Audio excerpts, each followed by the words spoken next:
Rick Greene, Assistant City Administrator. I'm joined by Angela Van, our Planning and Zoning Administrator, Alex Hansen, our Comprehensive Planner, and Linda Louie, a planner with our Planning and Zoning Division. So what I'd like to do today is talk about Mr. Jeff Greene's plan for the Currie Park area. So what I'd like to do is provide an overview, talk about our existing CMUD regulations that we have in place today very quickly, discuss the uses proposed by Mr. Greene, talk about his phasing plan, and then more importantly have some discussion on some of the direction that we as staff need to move forward if you would like us to move forward with these proposals. So the location that we're talking about for Currie Park, the outline in red is the CMUD district, the Currie Mixed Use District, located adjacent to Currie Park, on the south at roughly 18th Street, on the north roughly 27th Street, Flagler Drive on the east, North Dixie Highway to the west. You have an existing La Fontana Apartments at the very northeast corner of the CMUD district and the Portofino condominium. Neil Kozakov has built the 312 Northwood project. He has another development on the Broward block just to the south that went through an approval process a while ago. He may be gearing up to start that project, roughly 100 apartments similar to the 312 Northwood. We are negotiating, the CRA is negotiating on the anchor site with Imacor, which is a mixed-use development consisting of 300 units, some Class A, some commercial office space, potentially a supermarket. And again, our goal has always been through the CMUD to link the anchor site with Currie Park and provide that pedestrian connection between the anchor site, as the name implies, on the west, and then Currie Park to the east. So the CMUD district was approved on November 10th of 2014. The intent was to create a compact, pedestrian-oriented, predictable urban neighborhood that adds to the vitality for both Currie Park and the Northwood Business District. The ability to provide variances for building heights and add stories was prohibited as part of the CMUD regulations, and we established three types of sub-districts. The core district is where the larger buildings would be, which occupied the majority of the lots, particularly those fronting on Currie Park. We had a transition area to the south and northeast, and then we had an edge area at the very northwest corner of the site. And then we had different types of buildings established, and these are just three of the many different options we had, but we had a tower building, a liner building, and a courtyard building.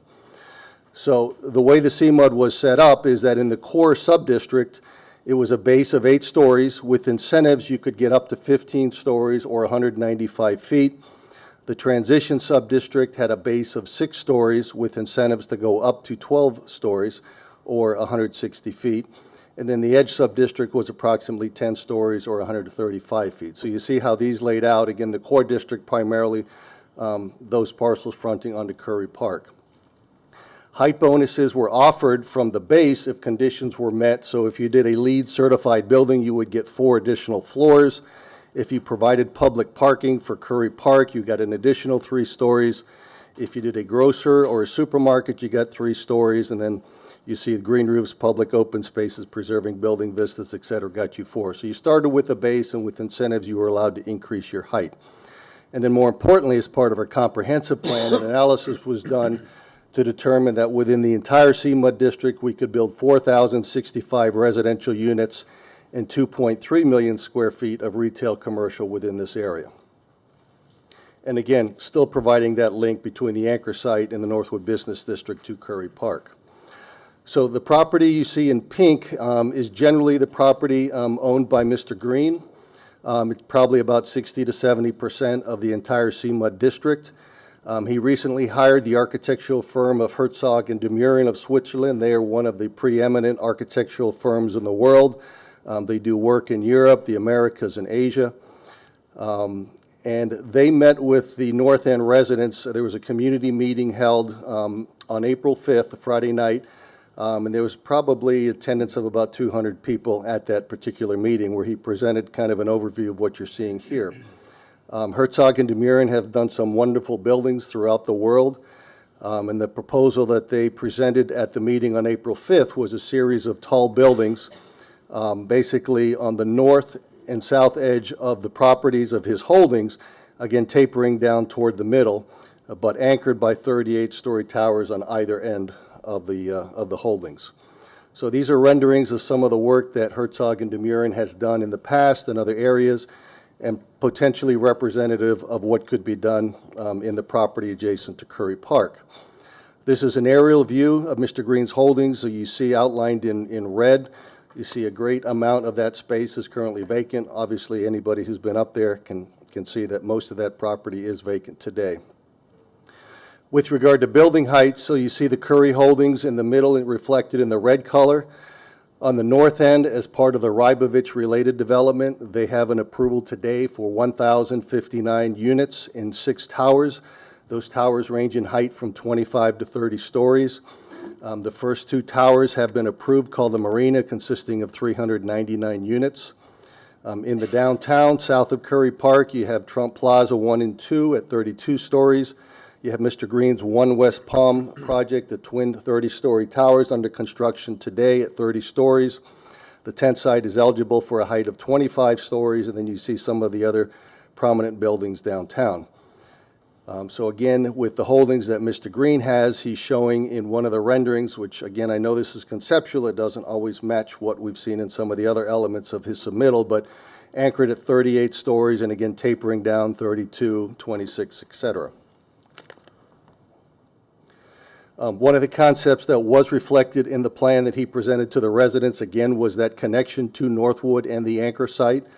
So what he is envisioning is consistent with the city's and the CRA's directive of maintaining a pedestrian connection, and he's proposing a series of shops along a corridor along Northwood Road that, again, would tie into the Currie Park plan, so we were glad to see that element. Under the current zoning, again, as I mentioned earlier, you have base heights of 4, 6, 10, 12, and 15 stories.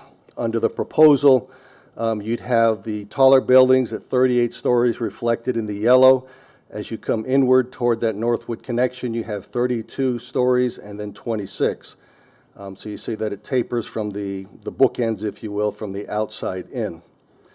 The phasing plan that Mr. Greene suggested was the phase 1 would consist of 210 residential units, a 32 and 26-story tower. Phase 2 would consist of 120 units, reflected in the blue. Phase 3, 345 units to the south, the 38-story anchor, and you've a 12 and a 4-story building. And then lastly, phase 4 in the purple, 330 units to the north, consisting just under 1 million square feet of gross area. So total, you're looking at approximately 1,005 residential units, a gross square footage of nearly 3.6 million square feet. The commercial would be that commercial along the corridor. Again, I know this is very conceptual at this point. The ratio of residential square footage to commercial is at about 23.1, so heavily oriented toward a residential product. So the discussion points that we'd like to have today certainly is that of the height. Again, the current zoning and land development regulations allow up to 15 stories with incentives.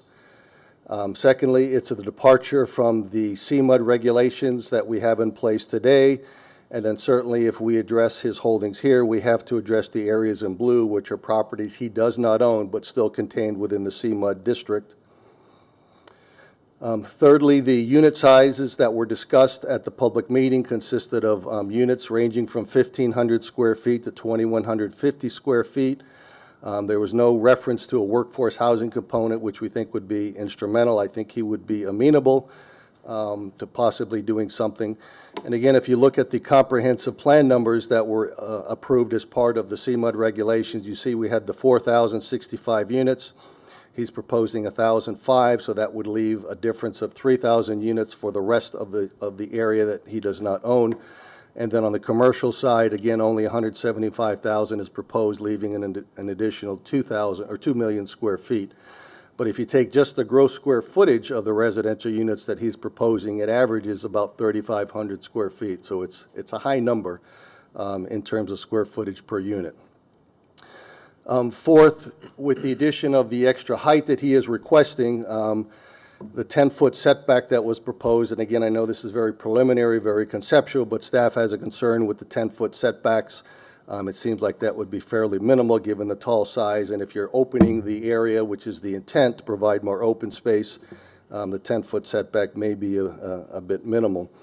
And then lastly, we're curious about the ground floor treatments. Like we do with many of our downtown areas, we want to see pedestrian uses on the ground floor, have that connection to the street, to the sidewalk. Again, it's preliminary, so that probably is not flushed out. So quick and dirty, that's kind of an overview. These are the 5 points that I kind of mentioned that we would like to have some discussion in some direction. My staff is here that worked on the CMUD regs a while back, so if you ask us to make any changes, they're the folks that will be working with us to make those changes. So at this point, Mr. Mayor, we'll open it up to any comments or questions. Thank you very much. Questions, comments? Mr. Commissioner Peduzzi? What's the current setback requirement? I guess it depends on how high the building is, correct? Alex, talk into the mic. So with the highest 38 stories, what would the setback requirement be? Depends on which street you are in, depends on the building type. As Rick indicated, there's 4, 5, 6 building types in the CMUD district. You have towers, which is kind of the wedding cake approach. You have smaller setbacks at the base, so that there's street presence, and then the setbacks get larger as the building gets taller. And Alex, we also identified primary and secondary streets, so it alters. So it depends on which street you're fronting, so there's no easy answer to that. Okay, so the proposed amount is 10 feet, though, for everything, the setbacks? Is that what's being proposed? Again, very conceptual, but Okay. that's what was presented, yes. If I could follow up, Yes. can you give me a range of what the setback would be required for the different areas? Just a range, rough. I mean, is it 12 feet? Is it 30 feet? You know? Again, it just depends on where you're located. Like, a tower building would have, interior side setback is 0. It's a minimum, no max. Rear setback will be, again, 0. Again, depends on where you're located, what street, and the tower part of it has to push setback additional 15 feet. So the base technically would be 0, and then the tower has to push back additional 15 feet before it goes up. Okay. All right. Commissioner Shove? Thank you, Mayor. First, a matter of housekeeping. Previously on this dais, I had to recuse myself from a vote due to my family member attending Mr. Greene's school. I've had a legal opinion from our city ethics officer that there is no conflict. So just to put that on the record. Thank you for your presentation. I will first say that the neighbors are very excited about this. This is something that is much needed in the North End and very exciting for the residents there. I guess one of the challenges in developing CMUD, I'm sure, is that you were developing for an entire section, and we have a unique situation here where we have one landowner that owns a large section of that. So I think a lot of what the neighbors saw during the presentation that Mr. Greene gave is that the option he was presenting was more favorable than what the zoning was there, understanding that staff was planning for an area much bigger than this, but sectioning out this parcel, I think it showed that they have an appetite for the kind of density. I don't know what the number is. You know, I don't know what, according to keeping consistent with our plans, what that number should be, but I think one thing that was heard loud and clear is that they were a fan of the green space and really not afraid of having that kind of density. My question would be, in the development and developing phases, I think one of the important things for the neighbors is to get development sooner rather than later. And understanding this is a big undertaking and that phasing has to happen, how do we ensure that we have a whole planned development by the time it's done and not just one building or 2 buildings, and understanding also that this is a business endeavor on the other side? Is there any assurances that we can make sure that we're looking at a plan and getting that plan? That's a tough answer. I mean, certainly we would like to see a master plan, a very well thought out, comprehensive master plan. We could not force anybody to build, so the challenge would be, obviously, would build the first building and then see how that went, how the market went. There are a lot of factors outside of what we could control in here that would be difficult, but certainly first and foremost, I think it would be beneficial for us to have a master plan to see how the entire area laid out. As I showed on the one slide earlier, too, we would also have to address the areas that are not owned by Mr. Greene and how that would impact the city and Northwood and the Currie Park area. So I don't know if I can give you a good answer, Commissioner. I mean, certainly the master plan would be first and foremost the requirement. May I follow up? Yes. I think probably looking at, the question would more be if this development were planned, I know conceptual, we're not there yet, but say development was generally accepted the way it is today, if another developer came in, say, land was changed hands and wanted to change the plan, we have 2 buildings built and the property changes hands, how do we ensure that the first master plan that was agreed to is adhered to, in that we don't end up having a building that is more amassing to the site? So we lose the scale, which is what was agreed to in the first place, if in fact that's what gets agreed to. Well, whatever was approved by the city commission in the form of a master plan, that would run with the property and not with the ownership. So if a second owner were to come in and buy the property, they would still have to abide by whatever the commission adopted as part of the master plan. If they wanted to amend that, it certainly would go through the typical process of planning board and going back to the city commission for a major amendment, but change in ownership wouldn't affect the master plan unless they came in and amended it in front of the commission. Thank you. Commissioner Rouse, did you have anything? Commissioners, Madam President. Thank you, Mayor. On item number 3, when you're talking about the unit sizes, and in a previous slide, you mentioned, was it the average square footage was 3,000 square feet? I just want to make sure I understand.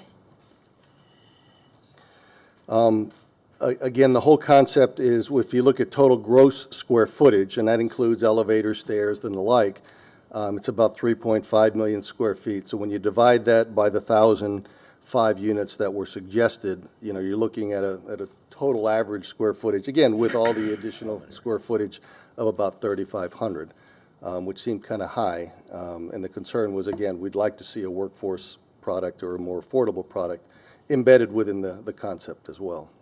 I see, yes. I agree. I think that,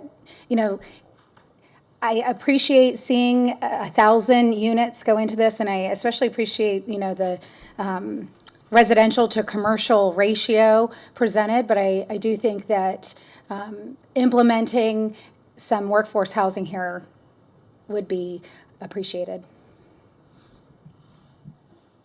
Yeah, I think that the workforce housing is essential. We are struggling with the inventory of workforce housing throughout the city, and I think that as we are engaged in this conversation, we should see if we can get a workforce housing commitment there.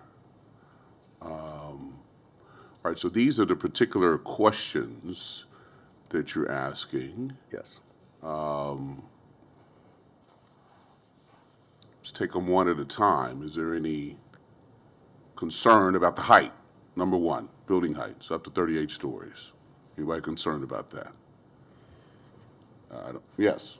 If I could, I was also in attendance at the community workshop that Mr. Greene held, and there was a number of, I would say, overwhelming support for the density there. And I think that while we're considering extra height, we need to consider what are the other amenities and workforce housing or extra green space that we're considering for that. But, I think that the neighbors are definitely, the majority of them are in favor of that, is what I heard at that workshop. Commissioner Riles? Yeah, I likewise was at the community meeting, and the neighbors are fully in support of Mr. Greene at this point. Okay.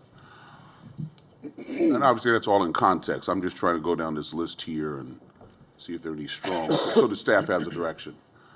All right, so departure from CMUD regs and how's the remaining area to be treated? So yes, Mr. Greene certainly has a significant portion of this area, but the changes we make here would apply throughout the CMUD. So does that raise a concern at all? Commissioner Schoaf. Thank you. I think this kind of goes back to our question 1, in looking at what Commissioner Lambert has said, you know, it's really about what are the incentives to get up to that place. Yeah. Because while I think the neighbors are in support of density and certainly very much in support of having this type of development come in, if we look at it from a full scale, what could happen, what will be determined here will set a precedent for what could happen. And again, we want to make sure that everything is within context of where it's located. So I think that's something that we should really look at, not only for CMUD, but looking at our other regulations, being that, again, this was a plan, I understand, looking at a much larger area than what we're just talking about for this particular development. But we spent a lot of time and effort creating these development regulations and then had a new and innovative plan come in. And I know it's a really difficult project from a planning perspective to say, what could I not think of that someone could come in and potentially propose? But I think it's something for us to keep in mind as we're looking at our other development regulations as well. So, you know, what is unique about this site that would cause for it to qualify for incentives? And how many other unique type sites do we have within that same district of what is the max that could happen, I think is something that we should consider. And one thing we could do, Commissioner and Mayor, is that we could have, like we have now with the CMUD regs, have a base height and then offer same incentives, but instead of incentivizing to 10, 12, and 15 stories, allow incentives that maybe go up to 38 or whatever height the commission seems comfortable.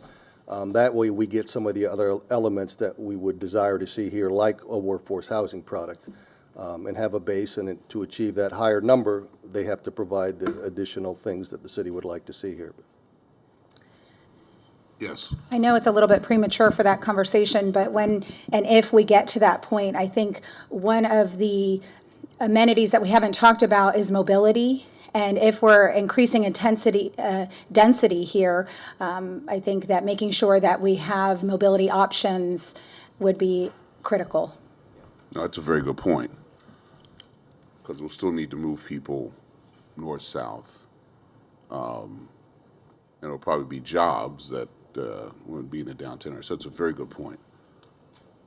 All right, so in terms of unit sizes, workforce housing component, I think I detected a consensus that we wanted to fold that into this. Am I misreading my commissioners?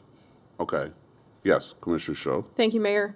I think looking at workforce housing components are a good option to consider. I think we can look at how that might be implemented.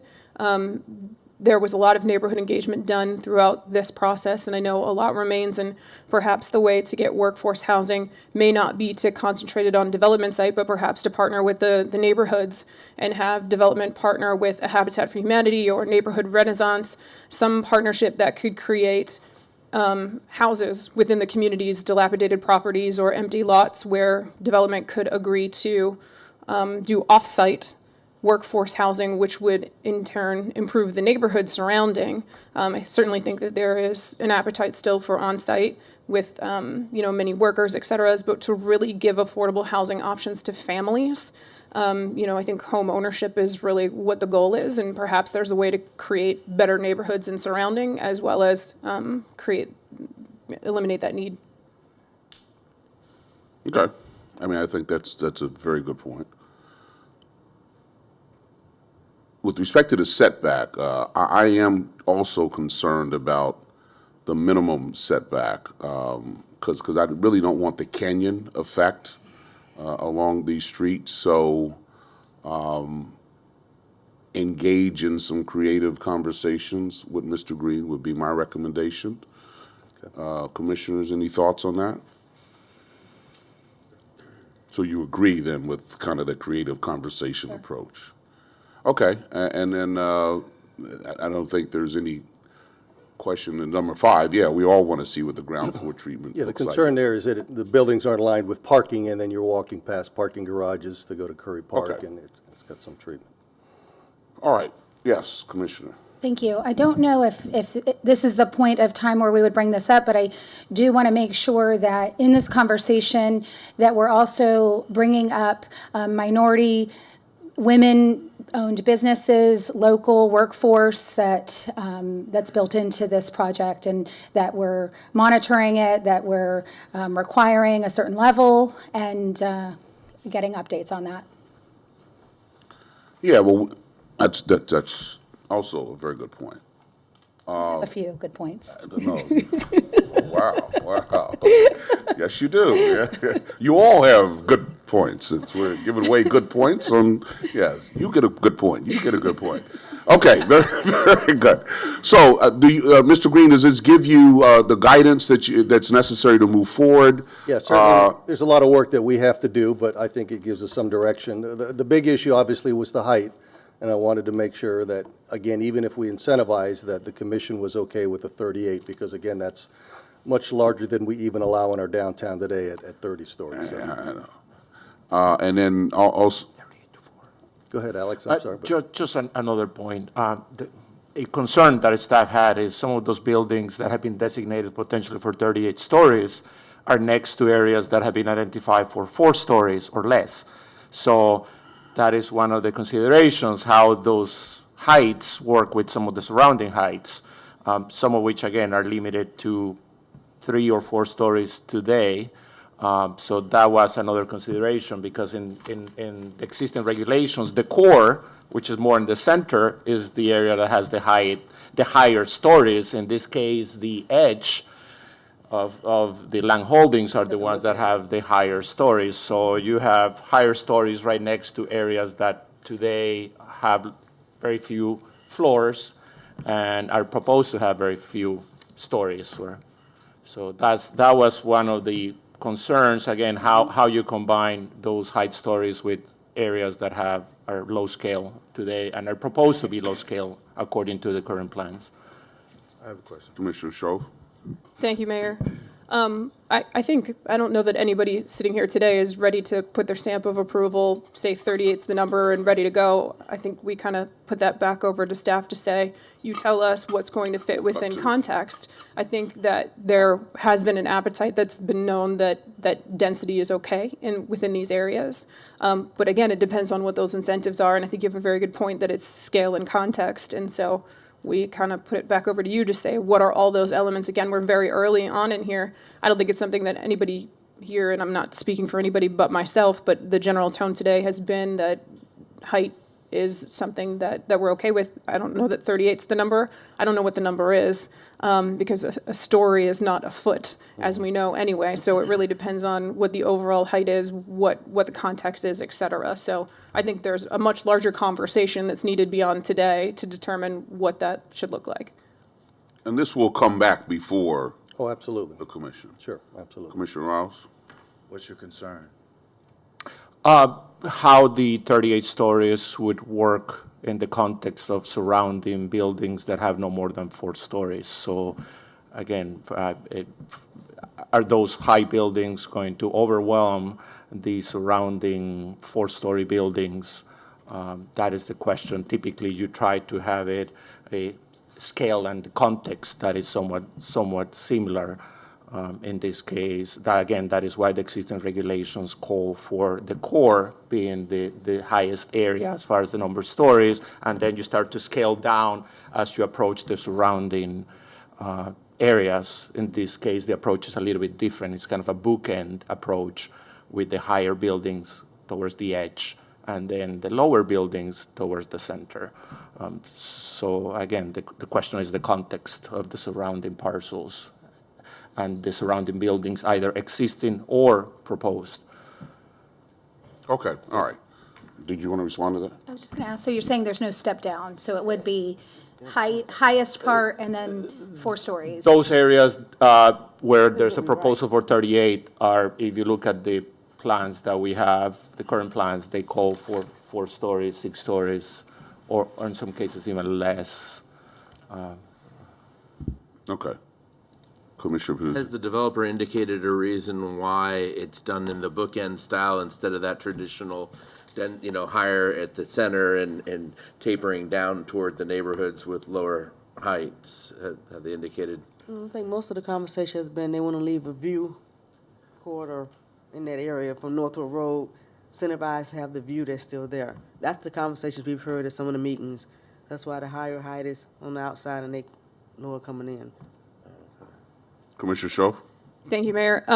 I wanted to just clarify too, though, it seems as though some of the difference here is the amount of green space that will surround these properties, so you don't have buildings adjacent to other buildings so that you lose some of that scale. So I'm thinking that's what's considered within this development as well. So you don't have a 4-story building directly beside a larger density building. Is that correct?